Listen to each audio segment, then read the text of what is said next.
What's going on, guys? It's Mike's Soul Dragon channel.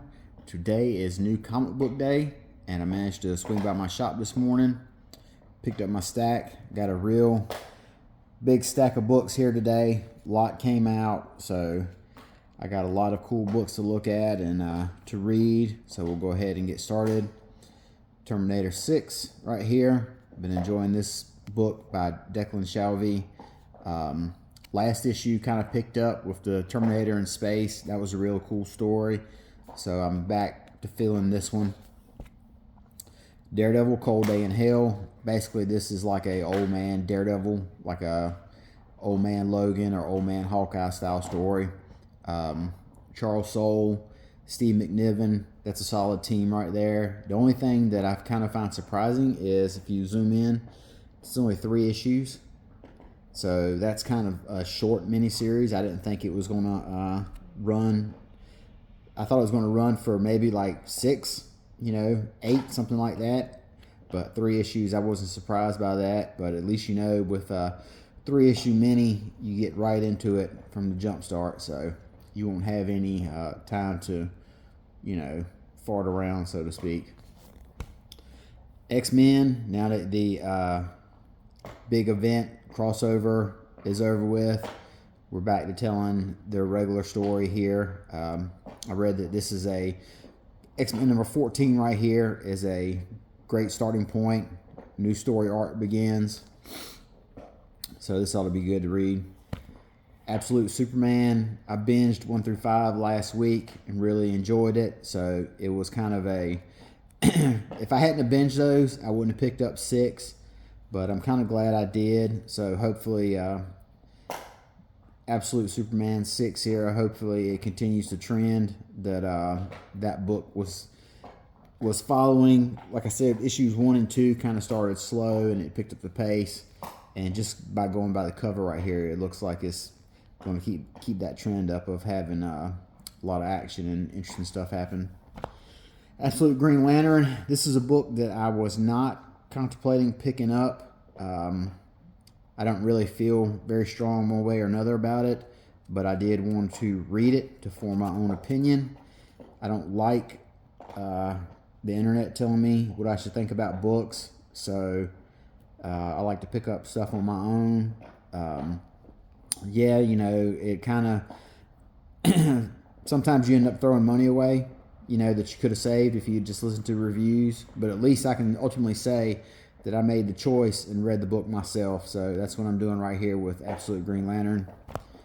G.I. Joe, this is a series of Silent Mission one-shots they're doing. This first one here has Beachhead in it.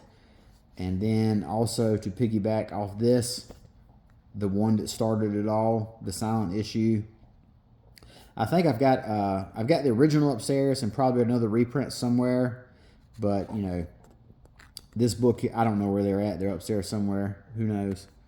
But at least this one, what I can do is I'll do a review video of this one, probably the most famous silent issue ever. If it's not the most famous, it's the one that is probably most well known. Wolverine, as I've said before many times, Benjamin Percy. I love the way he writes this book and this character. Same here for Erica Schultz. I love her Laura Kinney Wolverine. I'm kind of confused as to what's going on with Bucky these days, but I'm sure I'll be able to pick it up. This Power Girl here, I think this came out last week. This is a really cool variant I like. I just like her with the double gun show pose flexing on. All New Venom, I picked up issue 1 and 2 of this. I saw the reveal that Mary Jane's going to be the new Venom, so I figured I would try to get up to speed for that issue. My shop only had these 2, but that's the joy of having 2 shops in town. I can always check out the other one, maybe put together these other 3 issues I need. But I'm here for it to check out what MJ is doing. This is another variant I picked up. This is the, I think it's called, what is this called? Courtside variant. I've got, they did this one and they also got a Batman one. But it looks like a fun variant, so I picked it up. This Justice League Unlimited, this is the Zerdy version. I think that's how his name is pronounced, Zerdy. But he's got Zatanna and Hawkgirl here. I like his variants. He always seems to draw really good, really attractive females. And this is a prime example of his variant covers. You know, two good-looking female characters right here. Nothing scantily clad about them. Nothing very provocative. Just kind of like solid cheesecake. Black Canary, best of the best. I've got one more issue to go, and then I'll binge it. And then I picked this issue up. This was in the dollar box. This is the, what they call the, I think the name of it is the Anatomy Lesson. And yeah, Anatomy Lesson.